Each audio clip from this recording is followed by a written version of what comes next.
Très chers téléspectateurs de Hope Channel Télévision, nous sommes très heureux de vous recevoir dans cette émission Planète des Affaires qui est une émission purement entrepreneuriale. Tout d'abord, nous vous souhaitons une joyeuse fête de Noël ainsi qu'une nouvelle année 2025. Beaucoup de bonheur pour vous, beaucoup de bénédictions pour cette nouvelle année qui va commencer.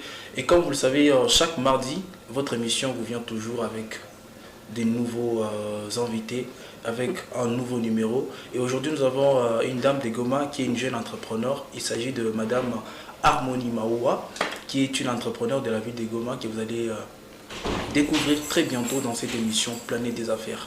Donc, installez-vous confortablement chez vous à la maison ou vous nous suivez sur Canal+, et suivez cette émission qui va beaucoup plus vous éclairer sur l'entrepreneuriat. Vous qui nous suivez chez vous à la maison, vous pouvez nous écrire sur notre numéro pour nous faire part de vos avis ainsi que de vos questions que nous pourrons vous lire tout juste après l'émission. Déjà, nous disons bienvenue à notre invité du jour, Madame Harmonie. Bonjour et bienvenue. Bonjour, merci beaucoup. Voilà, nous sommes très heureux de vous recevoir aujourd'hui dans cette émission des entrepreneurs. Déjà, quel sentiment vous avez? Je suis tellement heureuse, je suis tellement enthousiasmée d'être là et je suis juste directement en train de souhaiter joyeuses fêtes de fin d'année à nos téléspectateurs et les demander de rester scotchés parce que je suis vraiment enthousiasmée de partager mon expérience avec eux. Voilà, et déjà, comme nous sommes en train de parler de la nouvelle année qui est en train de commencer, de l'année 2024 qui est en train de finir, la nouvelle année 2025 qui est en train de commencer, nous aimerions tout d'abord savoir sur votre rapport, avant de savoir qui est Madame Harmonie, quel événement vous a beaucoup plus marqué dans cette année 2024? Voilà, dans l'année 2024, si je dois parler des événements qui m'ont marqué, l'événement le plus grand qui m'a marqué, c'est d'abord le lancement de notre programme Ninaweza. C'est un programme de notre entreprise qui vise à accompagner et à soutenir les femmes dans les camps déplacés, les femmes en général. Mais pour cette année, on a lancé ce programme le 28 novembre dans les camps déplacés de Moussawato pour accompagner les femmes, les amener à créer des activités génératrices de revenus, les rendre prospères. Mais aussi, j'ai eu à former aussi pas mal de gens, de femmes en entrepreneuriat, de jeunes. Et cela m'a vraiment marqué tout au long de l'année. Et une autre chose, ma sélection en tant que finaliste au prix Anzisha Prize 2024, c'est vraiment un événement qui m'a personnellement marqué. Ça m'a appelé à comprendre que c'est très mieux. Ça m'a amené à comprendre que c'était bien de me lancer en entrepreneuriat étant encore à l'université. Alors c'est un événement qui m'a vraiment marqué. Voilà, et déjà, comme nous venons de faire un petit point sur les événements qui vous ont beaucoup plus marqué pour cette année 2024, et déjà nous nous orientons vers vous pour savoir déjà quel est votre parcours scolaire ou académique et surtout quelles sont vos passions. D'accord. Parlant de mon parcours scolaire, je me dis d'abord j'ai fait la section sociale au lycée Saint-Ursule parce que je suis toujours passionnée à partager le moment avec les autres. J'aime vraiment les sociales, tel que mon nom le dit, harmonie. Je suis vraiment passionnée d'amener l'harmonie partout où je passe, amener les gens à vivre en harmonie. Et faire la section sociale, ça a été pour moi vraiment un début. Ça m'a permis de comprendre beaucoup de choses sur la société, sur l'échange avec les gens.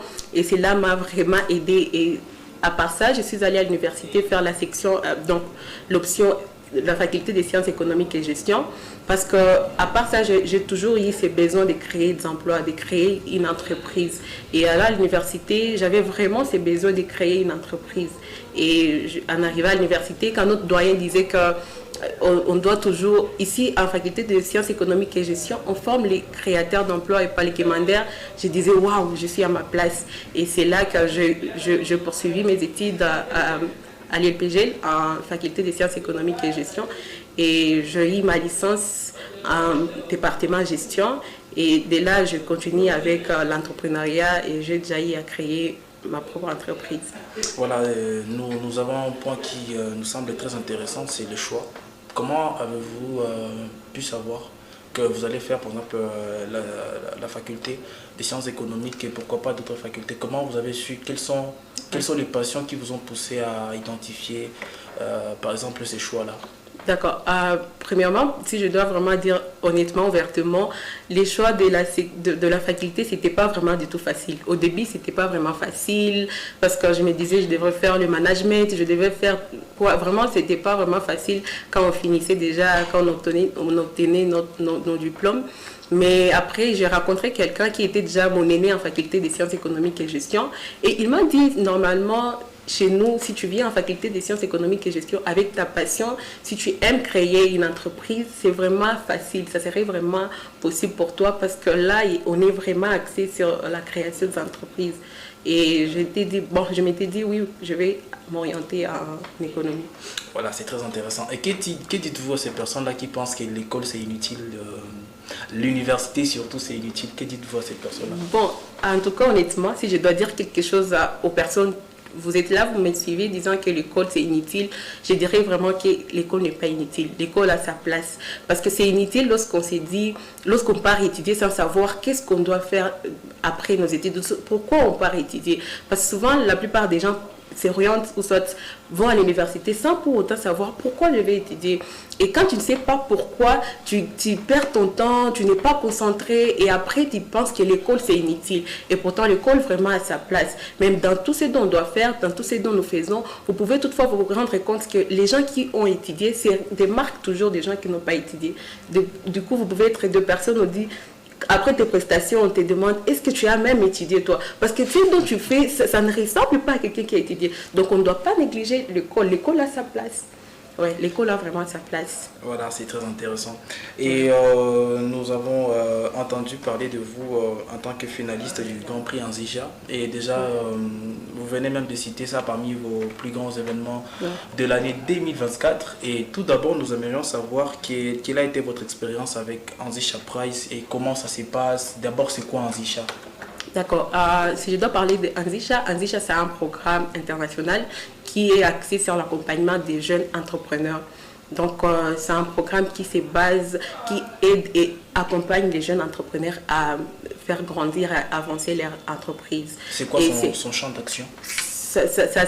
En fait, c'est un programme qui est au niveau international parce que c'est au niveau de l'Afrique et ça prend les jeunes de 15 à 22 ans. Donc, ça encourage vraiment les jeunes, en étant encore même à l'école secondaire, à l'université, de commencer vos activités entrepreneuriales pour qu'ils puissent vous accompagner et que vous puissiez avoir des entreprises pérennes dans les jours à venir. Et maintenant, votre expérience avec Anzija, comment l'avez-vous rencontré et comment êtes-vous parvenu à être finaliste? D'accord. Parce que je pense que plusieurs postulent à ces genres d'opportunités. Ouais. Et comment avez-vous pu accéder à ça et être finaliste? D'accord. Moi, je vais le dire ouvertement parce que j'ai rencontré le prix Anzija en 2023. C'était juste en novembre. Et on m'a juste partagé les liens, une amie à moi, afin de postuler. Alors, après avoir postulé, je devrais ne pas abandonner, j'ai postulé et après, on a fait la première sélection, j'ai été sélectionnée à ces prix et après, on a eu à faire... Comment se faisait d'abord la sélection? Comment ça se faisait? Postuler, c'est en ligne. On postule d'abord en ligne, c'est juste comme je l'ai dit toujours, il faut essayer. Tu te dis, j'ai déjà les liens, j'essaie juste. Avec quels critères, par exemple? Le critère, c'est d'être âgé de 15 à 22 ans, avoir une entreprise qui est opérationnelle depuis 3 mois, une activité, juste une petite activité. Ça Formelle ne doit pas, ou informelle? soit formelle ou informelle. Moi, je n'étais pas encore formalisée. C'est aujourd'hui que je suis déjà formalisée. Mais à l'époque, j'avais postulé, je n'étais pas encore formelle. J'étais vraiment informelle. Mais je m'étais dit, je n'ai pas vraiment ces critères parce qu'on demandait ça comme critère aussi. On disait, tu peux toutefois annexer ton RCCM et tout. Moi, je n'en avais pas. Mais j'ai dit, cela ne va pas m'empêcher. Je vais juste essayer. Et je me suis dit, je vais postuler. Je postulais à ce programme. Et après avoir postulé, j'ai eu aussi à vérifier mes mails pour savoir la suite du programme. Et après, j'ai reçu ces mails me disant que j'ai été présélectionnée. Après avoir été présélectionnée, il fallait aussi soumettre des documents. Il y a vraiment un appel qu'on avait passé en ligne pour parler de ton activité, comment tu travailles, comment ça se passe. J'ai eu aussi à parler de ça. Et après, on a fait encore une autre sélection. Et j'ai eu à passer l'interview. Et après, on a eu... Donc, il y avait 2 interviews. L'interview en ligne et après... Et en ligne pour postuler d'abord, et après il y avait maintenant l'interview qu'on devrait passer en ligne. Au fait, c'était l'interview sur Zoom, où on devait vous voir, parler de votre activité. Et c'est après qu'une fois là, j'étais encore sélectionnée pour aller au niveau de faire le devoir. Il y a des TP qu'on nous avait envoyés afin de travailler. J'ai eu à travailler cela et j'ai encore envoyé. Et après, TP, c'était quel format des travaux qui parlent c'est comme un plan d'affaires en ligne. Il y a des questions que tu devrais répondre, il y a des tableaux en Excel, en Word qu'il fallait remplir, mais toutefois en ligne. Et le faire, ça demandait juste ton intelligence ou il fallait aller faire des descentes sur terrain? Non, il fallait juste l'expérience dans ton activité, parce que ça parlait plus de toi, de tes visions, tes ambitions, où est-ce que tu vois ton entreprise dans 4-5 ans, et pourquoi tu t'es lancé dans l'entrepreneuriat, quels sont les défis, en tout cas. Et il fallait vraiment avoir vraiment à nouveau maîtriser ce que tu fais. Et c'est ça, ce qui était vraiment l'objet de tout ce dont on avait travaillé. Il y avait les tableaux Excel où il fallait maintenant mettre en place, donner tes chiffres, parce que toute entreprise, soit une activité entrepreneuriale, ça demande en tout cas les livres, il faut mettre tes chiffres, montrer comment tu génères l'argent et tout. Et après, on a renvoyé ces documents et on a eu des corrections pour améliorer les documents et tout. Après les corrections, on a encore renvoyé. En tout cas, c'était vraiment c'était un long processus vraiment. Mais quand même, j'ai eu à tenir et au final, on a eu à sélectionner 29 candidats à travers l'Afrique, le Bénin, il y a le Nigeria et tout. Et j'ai été sélectionnée en tant que finaliste de la RDC. De toute la RDC? De toute la RDC. Oui. C'était bon. Pour moi, j'ai vu que c'est malheureusement. Parce que quand je vois les Bénin, j'ai vu qu'il y a trois finalistes. Et c'est pourquoi, lorsqu'on a lancé, lorsqu'on a ouvert au fait les candidatures pour l'année 2025, j'ai eu à sensibiliser aussi pas mal de jeunes pour postuler, afin qu'en 2025, il y ait au moins 3, 4 aussi finalistes de la RDC. Oui, c'est ça en fait. Et déjà, ça paraît très intéressant. Ouais. Et déjà, à part vous, il y avait d'autres, je dirais, cohortes ou bien promotions qui étaient avant vous? Oui, à part. Il y en a combien déjà? Anzi Shaila depuis 2015. Depuis 2015, 2021, c'est là qu'il s'est renforcé et tout. Mais à part moi, en RDC, il y a aussi d'autres personnes qui ont déjà eu à être sélectionnées comme finalistes. Il y a d'autres cohortes qui sont déjà passées avant moi. Et maintenant, quels sont les avantages? Parce qu'après tout ça, qu'est-ce que vous avez vous gagné personnellement comme avantage auprès de ce grand prix que vous avez reçu en 2024? Voilà. Actuellement, je suis finaliste, mais le programme s'étend jusqu'à 3 ans. Donc, on doit faire le programme pendant 3 ans. Et pendant les 3 ans, on est accompagné, on est formé, on est soutenu. Et il y a des formations en marketing qu'on nous donne, il y a des formations en entrepreneuriat en général pour que nous puissions être à mesure de faire asseoir nos entreprises et de les rendre pérennes. Donc le prix, on reçoit ça maintenant après 3 ans. On travaille, on continue toujours à être formé. Il y a des avantages qu'on a comme on booste nos entreprises pour être à mesure peut-être d'acquérir l'équipement que tu manques afin d'amener ton entreprise à un niveau supérieur. Donc parmi les avantages, c'est d'abord cette formation que les prix Anzisha nous donnent. Voilà, ça c'est déjà très intéressant. Ouais. Ce qui nous amène directement à parler beaucoup plus maintenant de vos débuts en entrepreneuriat, parce que tout le monde ne pouvait pas postuler. Il fallait d'abord avoir une entreprise et c'est là où nous allons beaucoup plus nous orienter. Comment avez-vous fait la connaissance de l'entrepreneuriat? D'où vous êtes venu l'inspiration? Pourquoi vous n'êtes pas docteur? Pourquoi vous n'êtes pas militaire? Pourquoi vous n'êtes pas politicienne? Parce que vous parlez très bien. Tout ça. Comment avez-vous plutôt choisi l'entrepreneuriat et comment avez-vous rencontré l'entrepreneuriat? D'accord. Moi, personnellement, si je choisis l'entrepreneuriat, je vais dire ouvertement parce que depuis ma naissance, c'est vraiment quelque chose qui m'a toujours marqué. J'entends toujours parler de la conjoncture qui n'est pas bonne. Il y a les guerres en tout cas, je peux dire la guerre, elle est âgée que moi dans mon pays. Et je m'étais arrêtée à un moment, je me disais, je ne veux plus savoir qu'est-ce que mon pays peut faire pour moi. Je dis toujours ceci, je ne veux plus savoir qu'est-ce que je peux faire pour mon pays. Et quand je me demandais qu'est-ce que je peux faire pour mon pays, je vis ma passion. Je suis tellement passionnée par l'encadrement des enfants.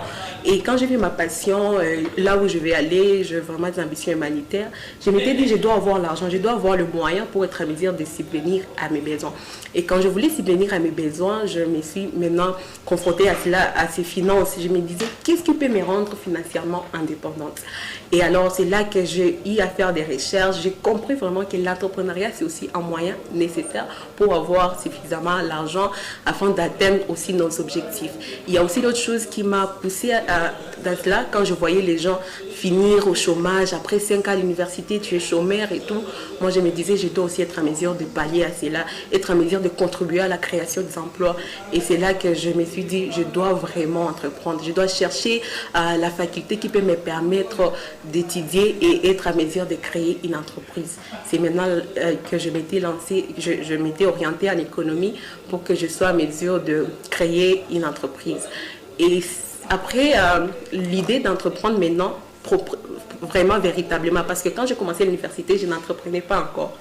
J'avais vraiment cette passion et tout, mais j'avais vraiment l'habitude de participer aux activités para-académiques au fait. Et il y a un programme d'accompagnement d'étudiants qui était à l'ILPG, qui est toujours à l'ILPG. Et on organisait des conférences, des colloques. Il y a un colloque qu'on avait organisé avec, en 2020, il y avait un pasteur, le pasteur Camille, il avait intervenu. Et Camille Toto, oui. Il avait donné juste l'expérience, une histoire d'un homme qui était jeté dans l'eau par imprudence. Il y avait beaucoup d'animaux féroces et tout, mais l'homme était jeté par quelqu'un. Lui, il ne savait pas qu'il pouvait nager et arriver à l'autre bord. Et quand l'homme était jeté, il est parvenu à arriver à l'autre bord. Et c'est là qu'il était en train de nous amener à enlever à nous la peur. Pourquoi tu as peur de commencer? Parce que c'est ce qui manque à beaucoup d'entrepreneurs. Beaucoup d'entrepreneurs, ils ont vraiment peur de commencer. Ils se disent, comment je vais faire? Peut-être que je ne serai pas capable, je vais échouer et tout. Et alors, cela m'a amené à enlever la peur en moi. Et je m'étais vraiment aussi jetée dans l'eau. J'étais ces jours dans l'eau par le pasteur Camille. Et j'ai commencé maintenant l'entrepreneuriat de production du jus.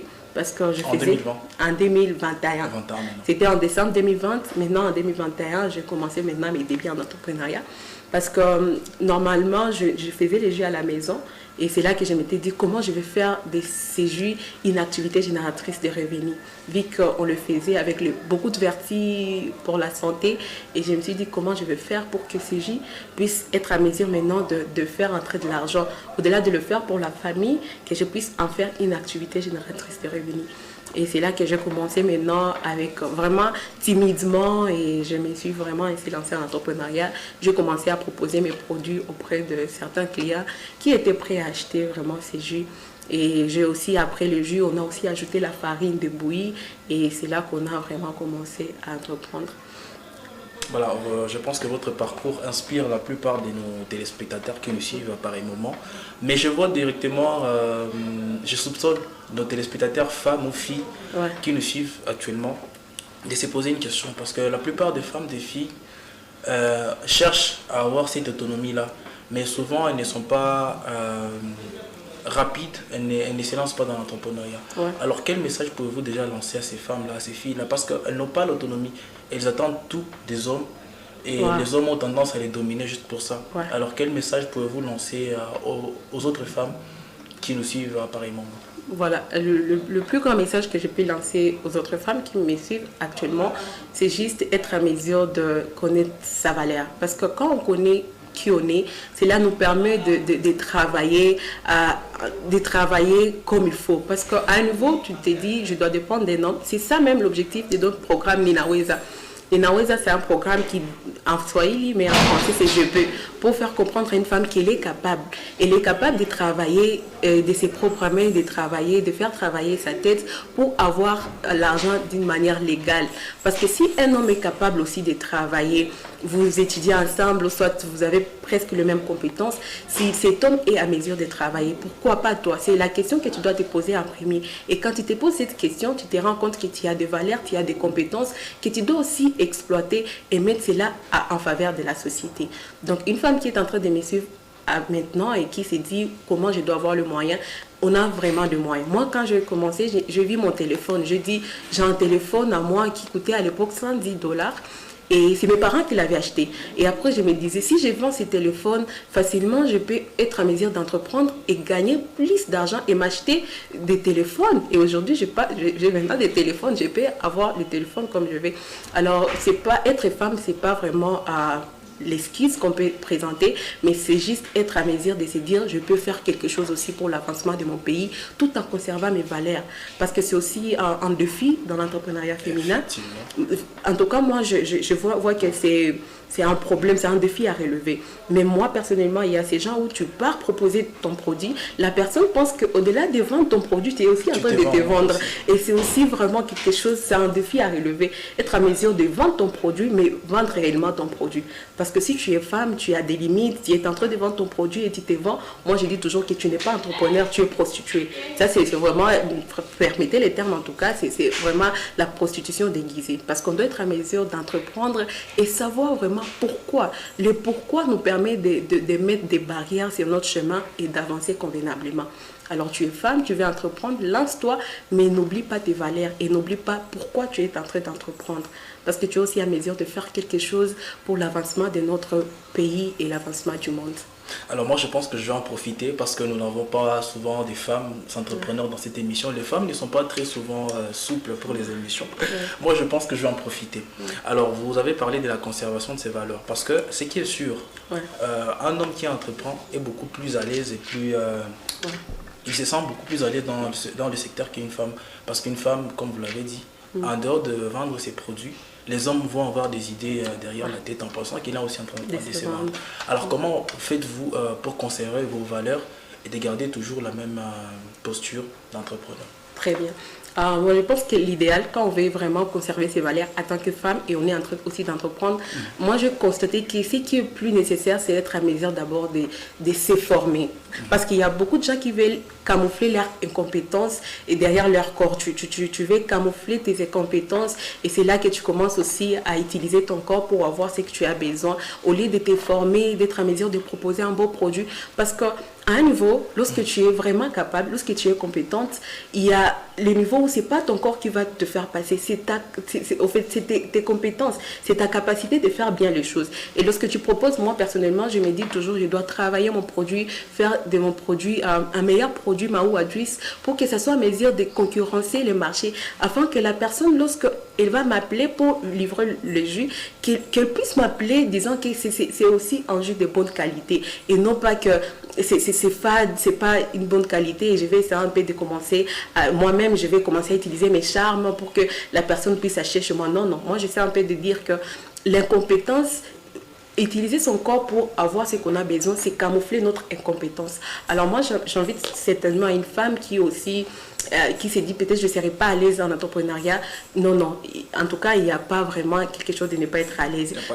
Il n'y a pas vraiment d'excuses. Ce qui est plus important, c'est savoir ce qu'on veut, savoir pourquoi je suis en train d'entreprendre, où est-ce que je suis en train d'aller, et cela te permet de te fixer des limites et de te fixer des objectifs smart et y travailler. Parce que quand tu commences à livrer ton corps, tu commences aussi à utiliser tes charmes. C'est éphémère. À long terme, ce n'est pas durable. Et ce n'est pas vraiment quelque chose à encourager. En fait, c'est cela, c'est que je peux dire à une femme entrepreneur de savoir vraiment maintenir ses valeurs. Et on maintient ses valeurs lorsqu'on se connaît vraiment et on connaît ce qu'on est en train de chercher. Ça nous permet de nous améliorer et de nous former progressivement. Je pense que pour déjà, depuis 2021 jusqu'à aujourd'hui en 2024, vous avez tenu le cap, ça fait déjà pratiquement 3 ans et 4 ans. Je pense que c'est déjà une grande chose. Je pense que moi, personnellement, je vous en félicite. Merci beaucoup. Et voilà, pour ces 3 ans d'expérience en entrepreneuriat que vous avez déjà, quelle évolution vous avez constatée, vous, personnellement, pour vous d'abord en tant qu'entrepreneur et pour votre société? Quelle évolution vous avez eu à constater? Moi, personnellement, en tant qu'entrepreneur, j'ai eu vraiment à surmonter beaucoup de défis. Je ne peux pas vraiment les nier. J'ai eu à surmonter beaucoup de défis parce que l'entrepreneuriat, ça présente vraiment des défis. J'ai eu à relever des défis et aujourd'hui, je suis passée de... Lorsque j'ai commencé de manière artisanale. Je faisais des gîtes de manière artisanale. Chez vous à la maison? À la maison, oui. Aujourd'hui, je suis sortie de l'artisanal pour aller... Je suis au niveau semi-industriel. Et j'ai déjà des machines pour m'aider à capsuler le produit, pour m'aider à emballer mes produits. Et je suis juste en train de me voir dans les jours à venir au niveau industriel, que je sois maintenant à mesure de contrôler la chaîne de production et tout. Alors au niveau personnel, je vois que j'ai eu à faire vraiment des progrès. Et à part ça, j'ai eu maintenant à proposer mes produits dans pas mal de supermarchés de la ville de Goma. Il y a aussi des ménages qui prennent chez nous le produit. Il y a aussi des hôtels que nous servons le produit. Et c'est déjà aussi des avancées en termes entrepreneurial. On est en train aussi de mettre en place notre point de vente pour que facilement dans la ville de Goma, les gens soient à mesure de nous contacter directement et venir acheter le produit facilement. Et c'est aussi vraiment, je vois ça vraiment comme étant avancé dans mon parcours entrepreneurial. Je pense que si notre génération est bénie, c'est grâce à des personnes comme vous, parce que déjà ça fait partie de l'évolution une fois qu'il y a des gens qui s'investissent à fond dans l'entrepreneuriat. Alors Madame Harmonie, déjà ça fait 3 ans que vous évoluez dans l'entrepreneuriat, il y a quelques avancées à votre niveau. Nous aimerions savoir, parce que si tu poses une question à tout jeune qui finit ses études, ou même un jeune qui est en train de faire ses études, il va te dire que j'aimerais vraiment entreprendre, j'aimerais aussi être entrepreneur. Tu lui dis pourquoi tu n'es pas entrepreneur, j'ai un problème de financement, de fonds. Vous, personnellement, vous avez déjà 3 ans d'expérience. Comment faites-vous pour évoluer? Parce que vous avez commencé dans le niveau artisanal et aujourd'hui, vous vous dites que vous êtes dans un niveau semi-industriel. C'est déjà un très grand pas. Comment êtes-vous arrivé là? Est-ce qu'il y a un financement? Est-ce qu'il y a une main venue de l'extérieur qui vous a appuyé? Ou si c'est vous-même, comment êtes-vous parvenu à faire cela? D'accord. Depuis que j'ai commencé mes activités entrepreneuriales, comme je vous le disais tantôt, je n'ai pas eu vraiment de financement extérieur. Je m'étais démenée à mon niveau et je continue à me démener jusqu'à présent. Et le financement, si un jeune veut vraiment se lancer et qui dit que je n'ai pas de financement, moi je dis toujours, parce que moi je ne peux pas dire que je n'ai pas eu à utiliser l'argent pour acheter la matière première et tout pour commencer. J'ai eu à utiliser l'argent. Et il y a beaucoup de jeunes qui utilisent des téléphones de $500, $400 et tout. Au lieu, on cherche à vivre des standards élevés et des luxe. Et pourtant, tu te dis, je n'ai pas d'argent, je suis fauché et tout. Tu as un iPhone 13, mais tu n'as pas de mégas, tu manques de l'argent pour le méga. Alors, il serait mieux de choisir de vivre en standard moyen et être à mesure d'avoir une activité. Où tu peux vendre ton téléphone. Moi, je donne l'exemple parce que c'est là que c'était ça mon idée. Quand bien même ma sœur était venue me soutenir disant que ne vends pas ton téléphone. Mais c'était ça mon idée, de dire que je dois vendre mon téléphone et avoir l'argent dans mes activités entrepreneuriales. Alors, un jeune qui veut se lancer et qui présente le problème de fonds, moi j'ai dit d'abord, regarde autour de toi. Parce que dans ton entourage, si tu dois présenter ton projet à 10, 20 personnes, 40 personnes qui te font confiance et qui voient vraiment cette motivation que tu as d'entreprendre, et si ton projet est vraiment convaincant, c'est vraiment facile d'être à mesure de te soutenir même par tes proches. Et il y a aussi l'aspect là de se dire, tu peux aussi être à mesure de faire tu peux être à mesure de faire ce qu'on appelle sous-traitance avec d'autres entreprises où tu peux te dire je peux vendre et je trouve un peu d'argent. Tu viens, tu te dis moi j'ai pas des produits, mais Madame Harmonie a des produits qu'elle propose, par exemple les cartons à $10. Moi je dis on va collaborer et toi tu seras en train de vendre les cartons à $8, les $2 restent propres à toi et tu seras en train aussi de faire des économies pour être à mesure aussi de financer ton projet, parce que nous on n'a pas vraiment ces privilèges comparativement avec d'autres jeunes, d'autres pays où tu peux directement aller auprès de la banque et dire que c'est ça mon projet et directement on te fait confiance sur tes finances. Nous on n'a pas vraiment ces privilèges, alors on doit être à mesure d'utiliser, de faire en tout cas comment on dit dans notre terme, il faut vraiment être à mesure de ménancer et d'utiliser notre tête, réfléchir en tout cas pour que nous soyons à mesure de relever ces défis et c'est créer notre propre histoire. Voilà. Et Madame Harmonie, vous particulièrement, Ouais. pendant ces 3 ans d'entrepreneuriat et tout, Mm. quelles sont les difficultés auxquelles vous avez vraiment fait face, qui vous ont peut-être fait arriver à un terme où vous vous dites je vais arrêter ça, ou bien qui vous ont fait douter de vous, de vos capacités? Vous personnellement, quelles sont les difficultés auxquelles vous avez fait face, qui vous ont fait douter de vos capacités? Ouais, les difficultés, en tout cas, j'en fais toujours face.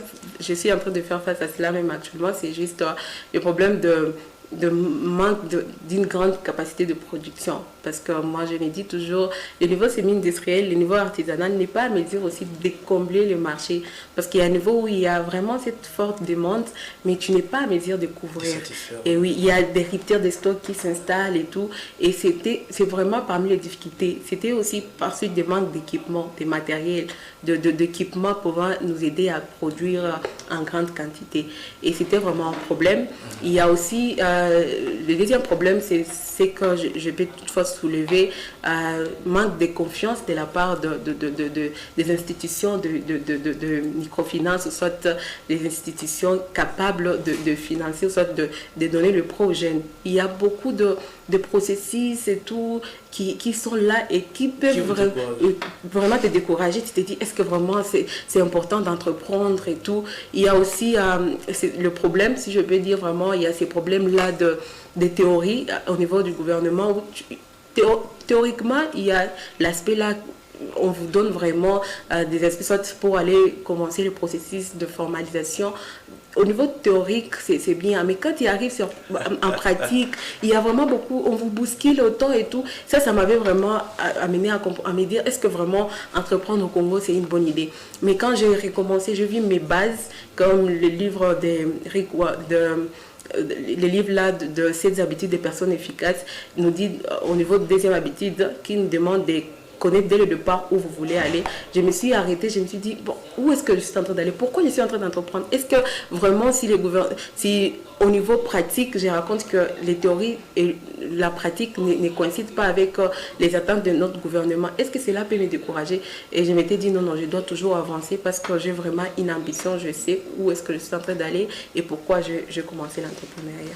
Parlons alors, après ces difficultés, parlons alors de vos perspectives d'avenir, de vos ambitions. Où vous voyez d'ici 5 ou 10 ans? Madame Harmonie, où voyez-vous? Donc voilà, moi personnellement, dans les cas d'entrepreneuriat, personnellement, je vais dans 5 ans, en tout cas c'est ça, c'est pourquoi je suis en train de lutter pour que 5 à 10 ans, en tout cas que je sois au niveau industriel. J'aimerais bien contrôler la chaîne de production parce qu'il y a aussi l'autre défi que je n'ai pas eu à présenter, c'est manque de matières premières. Il y a ces problèmes-là avec la guerre, surtout lorsqu'on a eu à fermer le route du Grand Nord et tout, on avait vraiment des difficultés en tant qu'entrepreneur avec la matière première. Alors le fait de marquer la matière première m'a amené à comprendre que je dois aussi être en mesure de contrôler la production, être en mesure de planter le fruit, être en mesure de transformer et commercialiser et que ça soit au niveau industriel pour créer plus d'emplois et être en mesure aussi de découvrir, pourquoi pas la ville de Goma avec nos produits, mais dans 5 cas directement, je suis en train de me voir sortir hors Goma, être en mesure de proposer nos produits aussi au niveau de Bukavu et à Kinshasa. Nous espérons que dans 5 ans, dans 10 ans, Planète des Affaires sera toujours là et que dans ces 5 ans-là, nous serons en train de vous visiter pour voir la grande entreprise, l'entreprise industrielle que vous aurez déjà mise en place. Et Madame Harmonie, vu que nous avons déjà parlé un peu des difficultés que vous racontez, vous, au niveau micro, nous aimerions aller un peu plus au niveau macro, donc au niveau global de l'entrepreneuriat, du système même économique du pays. Comment vous définissez le climat des affaires de la RDC pour les entrepreneurs? Est-ce qu'il est favorable et quels sont vraiment les facteurs que vous arrivez à identifier dans le climat des affaires au niveau global en RDC? Oui, le niveau global en RDC pour les nouveaux entrepreneurs, je ne dirais pas que ce n'est pas assez favorable. C'est vraiment pas favorable parce qu'il y a d'abord ce problème-là l'État n'est pas en train de faciliter la plupart. Parce qu'on est en train de voir les impôts qui sont là, qui s'installent. Il y a beaucoup de gens qui commencent leurs activités. Aussitôt tu as commencé ta boîte, il y a beaucoup de gens qui passent avec les impôts. Il y a tel qui est là, après tel et tel. Et ça ne permet pas aussi à beaucoup d'entrepreneurs de s'épanouir. Et c'est là que tu vois que quelqu'un a commencé son activité aujourd'hui et après demain, la personne n'est plus là. La personne a fermé ses portes et tout parce que la personne se sent au fait coincée. Et à part ça, il y a aussi ces manques, j'ai soulevé autant, de confiance, manque de fonds vraiment où tu peux venir avec juste une idée. Tu dis, j'ai cette idée, j'aimerais être financé. On n'est pas directement accompagné à ce point. C'est là qu'il y a vraiment ces soucis où on doit se démener nous-mêmes. En tant que jeune, tu te dis, comment je dois faire pour avoir l'argent pour commencer. Mais tu ne peux pas aller directement avec ton idée pour directement commencer. Et il y a vraiment ces soucis, il y a vraiment ces problèmes au niveau de fonds, au niveau de l'accompagnement en ce qui concerne les finances. Il y a aussi ces problèmes au niveau local. Les entrepreneurs ont vraiment du mal à accéder à ces circuits quand tu veux commencer directement, que tu saches déjà où est-ce que tu vas toucher pour avoir le fonds. Et c'est aussi un problème qui s'installe. Et à vous entendre parler, on peut voir que pour vous, le climat des affaires à RDC n'est pas favorable. Ouais, en tout cas, je ne dirais pas que c'est vraiment favorable. C'est pas vraiment favorable. Et c'est ce qui occasionne même les soucis. Beaucoup de gens se disent non, on ne peut pas entreprendre parce qu'il y a beaucoup de défis.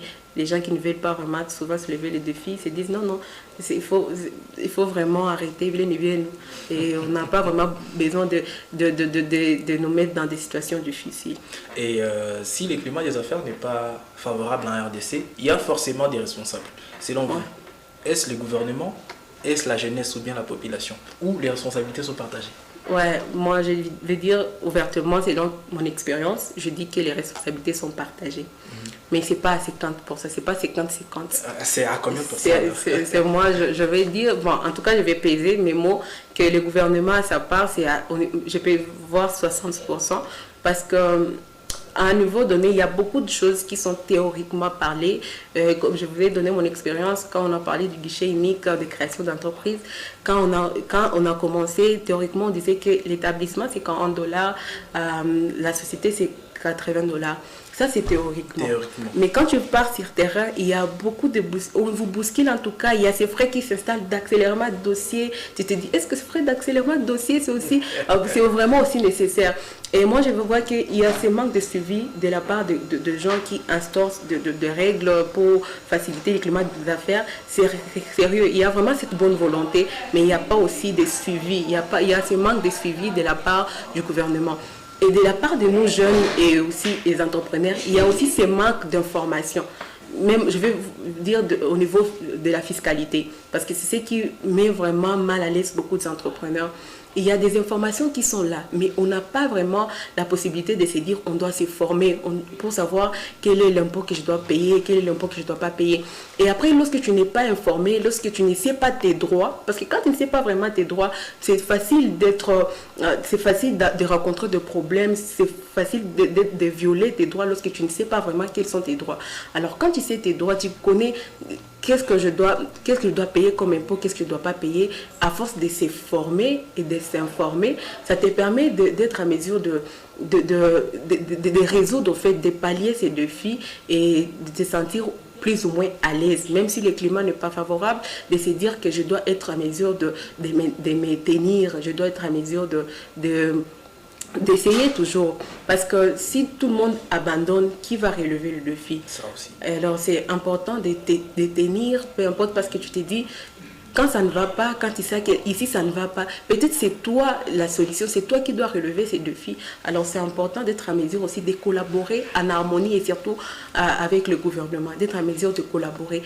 Et il y a aussi l'autre problème, c'est le fait d'être éparpillé. Beaucoup d'entrepreneurs, nous ne sommes pas vraiment trop soudés, nous ne sommes pas vraiment trop ensemble pour que nous puissions être à mesure de faire attendre notre voix, dire qu'ici ça ne va pas et que nous puissions vraiment relever le défi ensemble. Mais souvent on n'est pas vraiment ensemble, tout le monde est dans son coin et c'est aussi un défi à relever de notre part en tant qu'entrepreneur pour que nous puissions être aussi à mesure de faire avancer les choses. Voilà, nous souhaiterions également parler de ces défis et comment on pourrait les relever, mais le temps nous est imparti. Vous savez, à la télévision, le temps, c'est le temps. Ouais. Alors, Madame Harmonie, nous allons finir avec votre message de la fin que vous allez adresser au gouvernement.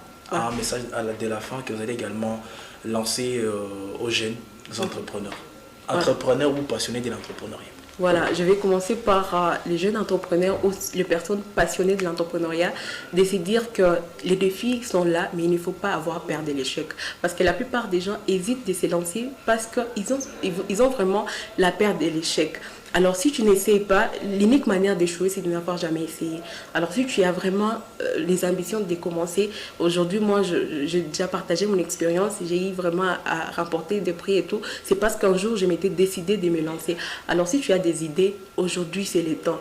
Lance-toi aujourd'hui, demain, tu vas récolter le fruit et tu seras fier de toi. Et deuxièmement, il faut aussi être patient parce qu'il ne faut pas vouloir entreprendre aujourd'hui et demain tu commences déjà à rouler carrosse et tout va bien. Non, il faut vraiment activer ta patience et accepter de suivre le processus. Et au-delà de tout, quand tu veux te lancer dans l'entrepreneuriat, accepte d'être courageux. Il faut vraiment être agressif à un niveau, accepter d'être courageux et de te battre pour que tu sois à mesure de relever le défi et contribuer à l'avancement socio-économique de notre pays. Car c'est vraiment ce qui est plus important dans l'entrepreneuriat. Du côté du gouvernement, je vais dire que c'est très important de soutenir les entrepreneurs et de faire le suivi des règles de lois que nous instaurons. Parce qu'après avoir mis en place les lois, c'est très important de faire le suivi pour voir si c'est vraiment suivi à la lettre. Parce que l'entrepreneuriat, c'est une machine de création de la richesse qui va permettre et faciliter l'avancement de notre pays et ça va nous éloigner de l'indépendance externe. Alors c'est très nécessaire du côté du gouvernement de soutenir les entrepreneurs et de les aider à avancer dans leurs activités entrepreneuriales. Parce que si un entrepreneur réussit, c'est déjà le gouvernement qui réussit directement. Soutenir les entrepreneurs, c'est soutenir aussi la création de la richesse. C'est ce que venait de dire Madame Harmonie.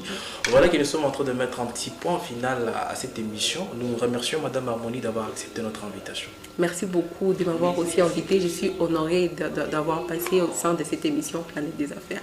C'est avec vous que nous sommes en train de clôturer l'année 2024 dans Planète des Affaires. Waouh, je suis tellement ravie. Quel honneur. C'est vraiment l'honneur. Et je profite pour souhaiter une très belle année 2025 à nos téléspectateurs.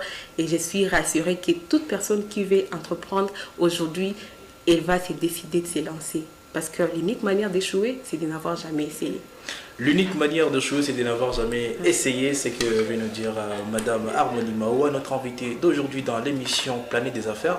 Nous sommes en train de vous dire merci d'avoir suivi cette émission et nous vous disons également bonne année à vous et que beaucoup de bénédictions, de bonheur puissent vous être avec vous dans cette année 2025.